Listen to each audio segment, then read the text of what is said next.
പ്രിയപ്പെട്ട കുട്ടികളെ, ഹൈസ്കൂൾ എന്നോ യു പി എന്നോ വകഭേദമില്ലാതെ എല്ലാ പരീക്ഷയ്ക്കും ചോദിക്കുന്ന രണ്ട് ചോദ്യങ്ങൾ ഒരു വീഡിയോയിൽ രണ്ട് ചോദ്യങ്ങളുമായിട്ടാണ് ഷായി സാർ വന്നിരിക്കുന്നത്. 2 in 1 എന്നൊക്കെ പറയാറില്ലേ നമ്മൾ, രണ്ടും കൂടി ഒന്നിൽ കിട്ടുക എന്ന് പറയില്ല, സൂപ്പർ മാർക്കറ്റിലൊക്കെ പോയതുപോലെ എന്നൊക്കെ പറയാറില്ലേ നമ്മൾ. അതുപോലെ രണ്ട് ചോദ്യങ്ങളുടെ ഉത്തരം എങ്ങനെ എഴുതണമെന്ന് ഒരു വീഡിയോയിൽ പറയാനാണ് ഞാനിപ്പോൾ നിങ്ങളുടെ മുമ്പിൽ നിൽക്കുന്നത്. അതിലെ ആദ്യത്തെ ചോദ്യമാണ്, ഉപന്യാസം തയ്യാറാക്കുമ്പോൾ ശ്രദ്ധിക്കേണ്ട കാര്യം എന്താണ്? നമുക്കറിയാം, എല്ലാവർക്കും വരുന്നൊരു ചോദ്യമാണത് അല്ലേ. ഉപന്യാസം തയ്യാറാക്കുമ്പോൾ നമ്മൾ ശ്രദ്ധിക്കേണ്ട കാര്യങ്ങൾ എന്തൊക്കെയാണ്? അതാണ് ഇന്ന് ആദ്യം നമ്മൾ ചർച്ച ചെയ്യുന്നത്. ഒരു ചോദ്യം കൂടെ നമ്മൾ ഇതിൻ്റെ കൂടെ ചർച്ച ചെയ്യുന്നുണ്ട്. അപ്പം മക്കൾ വളരെ കൃത്യമായി ശ്രദ്ധിച്ചാൽ നിങ്ങൾക്ക് ഇതിൻ്റെ ഒന്നും മാർക്ക് കുറഞ്ഞു പോവാതിരിക്കും. എപ്പോഴും നമുക്കറിയാലോ, നമുക്ക് ഫോർമാറ്റ് അറിയാത്തത് കൊണ്ടാണ് പലപ്പോഴും ചോദ്യങ്ങളുടെ ഉത്തരം പൂർണ്ണ രൂപത്തിൽ എഴുതാൻ പറ്റാത്തത്. നമുക്ക് ആശയം നമ്മുടെ ഉള്ളിലുണ്ട്, പക്ഷേ നമുക്കറിയില്ല ഹൗ ടു റൈറ്റ്, എങ്ങനെ എഴുതണം എന്നുള്ളത് നമുക്കറിയാത്തത് കൊണ്ടാണ് പലപ്പോഴും നമുക്ക് മാർക്കുകൾ കുറഞ്ഞു പോകുന്നത്.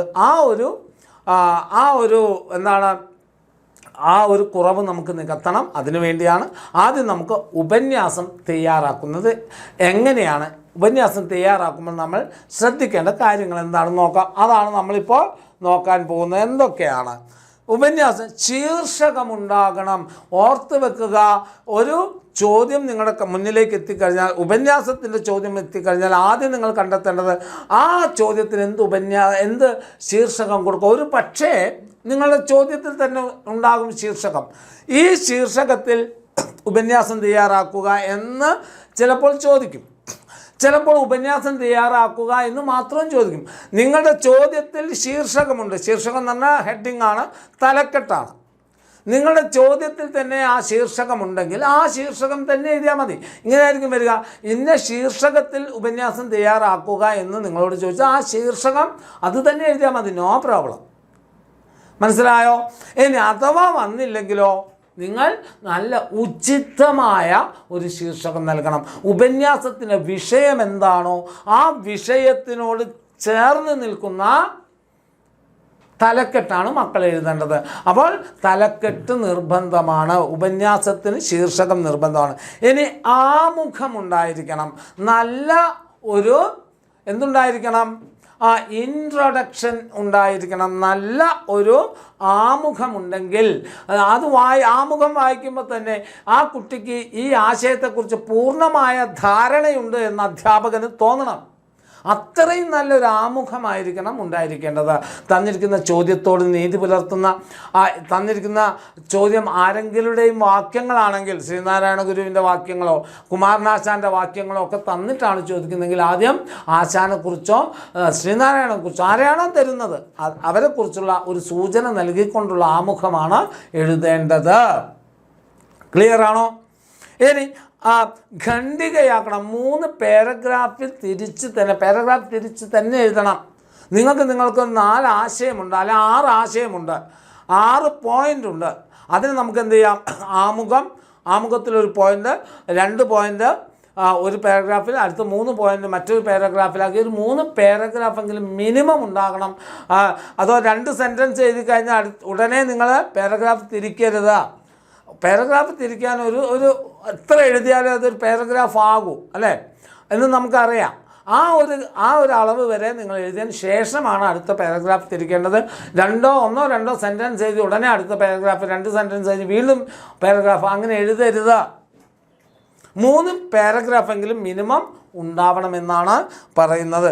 പിന്നെയോ, നിങ്ങൾ എഴുതുന്ന ചോദ്യത്തോടുള്ള ആശയം വ്യക്തമായിട്ട് എഴുതാൻ നമുക്ക് സാധിക്കണം. നമുക്ക് പറയാനുള്ള കാര്യങ്ങൾ, തന്നിരിക്കുന്ന ചോദ്യത്തോട് നമുക്ക് പ്രതികരിക്കാനുള്ളത് കൃത്യതയോടെ എഴുതാൻ നമുക്ക് സാധിക്കണം. ആശയം വ്യക്തമായിരിക്കണം, ഉപസംഹാരം ഉണ്ടായിരിക്കണം, കൺക്ലൂഷൻ ഉണ്ടായിരിക്കണം.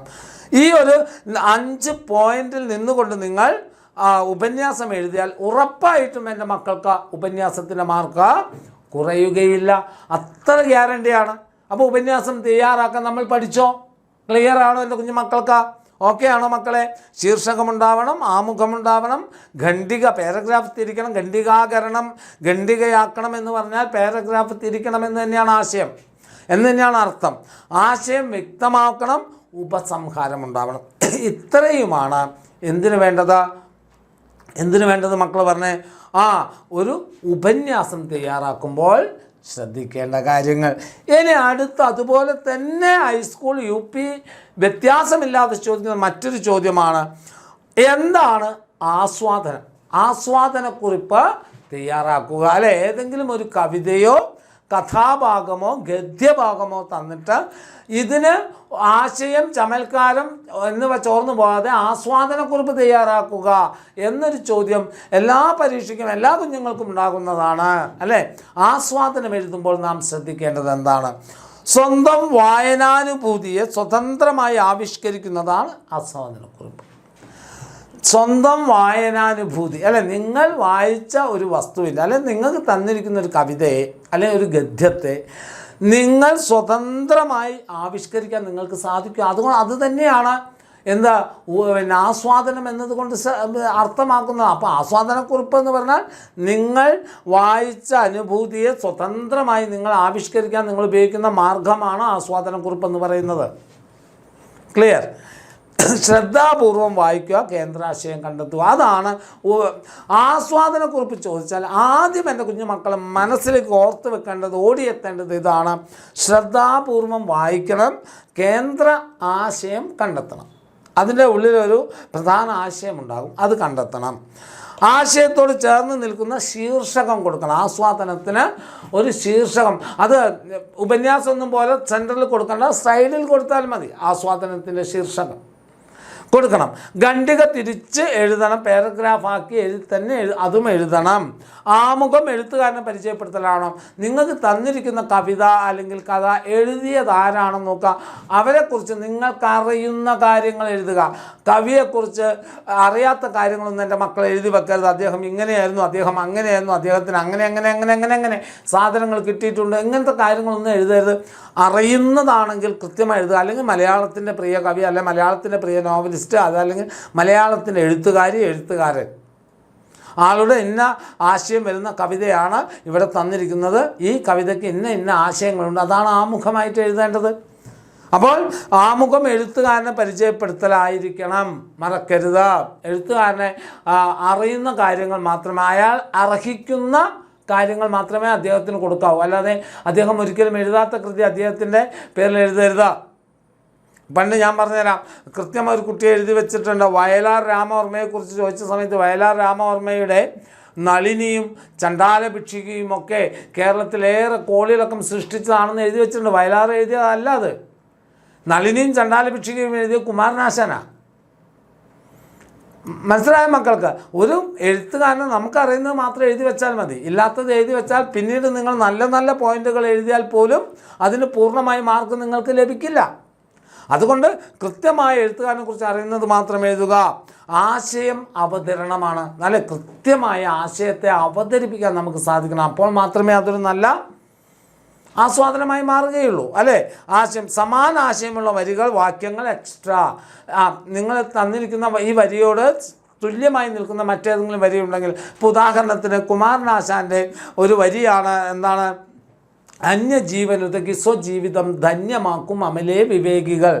അങ്ങനെ വരി വന്നാൽ, അങ്ങനത്തെ ഏതെങ്കിലും വരി വന്നാൽ അതേ ആശയം വരുന്ന മറ്റ് കവിയല്ല, പിന്നെ സാമൂഹ്യ പ്രവർത്തകരും ജ്ഞാനിയുമായിരുന്ന ശ്രീനാരായണ ഗുരുവും അതിന് തുല്യമായ അവനവൻ ആത്മസുഖത്തിന് ആചരിക്കുന്നവ അപരന് സുഖത്തിനായി വരണമെന്ന് പറഞ്ഞു വെച്ച കുമാരനാശാൻ, ശ്രീനാരായണ ഗുരുവിൻ്റെ ഈ വരികളും കുമാരനാശാൻ്റെ പിന്നെ ആ വരികളും എന്താണ്? കറക്റ്റാണ്, ഒരേ ആശയമാണ്. അത് ഞാൻ പറഞ്ഞ സമാന ആശയമുള്ള വരികൾ നിങ്ങളുടെ മനസ്സിലേക്ക് വരുന്നുണ്ടെങ്കിൽ അവ കൂടി എഴുതണം. രചനാ സവിശേഷതകളുണ്ടാകും. നിങ്ങൾ എഴുതുന്നതിന് എന്തെങ്കിലും, ആ കവിതയിൽ എന്തെങ്കിലും സവിശേഷതയുണ്ടോ എന്ന് നോക്കണം. ചിലപ്പോൾ വാഗ്മയ ചിത്രങ്ങളുണ്ടാവാം, ചിലപ്പോൾ ചമൽക്കാരമുണ്ടാകാം. അല്ലേ?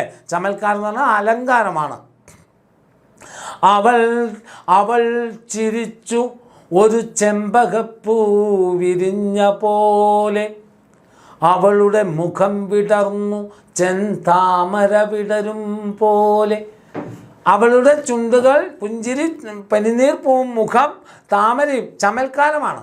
അവളുടെ പുഞ്ചിരിയെ റോസാപ്പൂവിനോട് മുഖത്തെ താമരയോട് അങ്ങനെയുള്ള ഒന്നിനെ മറ്റൊന്നിനോട് ഉപമിച്ചു കൊണ്ടൊക്കെ എഴുതിയിട്ടുണ്ടെങ്കിൽ അത് നിങ്ങൾ എഴുതണം. അതാണ് രചനാ സവിശേഷത അല്ലെങ്കിൽ ചമൽക്കാരം എന്നൊക്കെ പറയുന്നത്. ക്ലിയർ ആണോ മക്കളെ? സാമൂഹിക സമകാലിക പ്രസക്തി, കവിതയ്ക്കോ അല്ലെങ്കിൽ തന്നിരിക്കുന്ന ആസ്വാദനം എഴുതാൻ തന്നിരിക്കുന്നതിന് സോഷ്യലി അല്ലെങ്കിൽ പ്രസൻറ്റ്, സാമൂഹികമോ സമകാലികം ഈ കാലത്തുള്ള എന്തെങ്കിലും പ്രാധാന്യമുണ്ടെങ്കിൽ അത് എഴുതണം. പിന്നെ അഭിപ്രായം, ആസ്വാദനം എഴുതുമ്പോൾ ഈ കവിത ഇങ്ങനെയാണ്, ഈ കവിതയുടെ ആശയം ഇങ്ങനെയാണ്, ഈ കവിത മനോഹരമാണ് എന്ന് പറഞ്ഞുകൊണ്ടുള്ളൊരു കൺക്ലൂഷൻ ആശയം നിങ്ങളുടെ അഭിപ്രായമായിട്ടും എഴുതണം. ഇത്രയും കാര്യങ്ങളാണ് മക്കളെ ഇന്ന് നിങ്ങളോട് പങ്കുവയ്ക്കാൻ. അപ്പോൾ ഉപന്യാസം, ആസ്വാദനം എഴുതണം, മാർക്ക് വാങ്ങണം. ഓക്കെ മക്കളെ.